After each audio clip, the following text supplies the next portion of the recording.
Hei kuulkaas. Pääsettekö kaikki tänään katsoo meidän luokan tyttöjen näytelmää? No totta kai. Tytöt on tosi innoissaan. Se on niin kahdelta ruokalassa. Joo. Mikäs näytelmäkappale siellä? Se on heidän itse tekemänsä näytelmä Keiju ja Pocahontas. Kuka Keijo? Keiju. Hey kids, let's get started. Aino.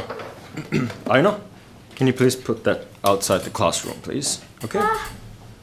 Put that in... Jos sä vaan voit viedä sen heti tuonne käytävään, Jouko. Hey, what's wrong? Aino. Älä puhu mulle enkkuu! Well, you know that Tajuuks? Älä puhu mulle enkkuu, tää on sun syytäs! Sen oppitunnin aikana on koulussamme tapahtunut ilkivaltaa. Olen Tohkimo! Mutta mikä onkaan tuo Keiju? Se olen tietysti minä, Helina, joka tulen lentäen ja tuon teille siivissäni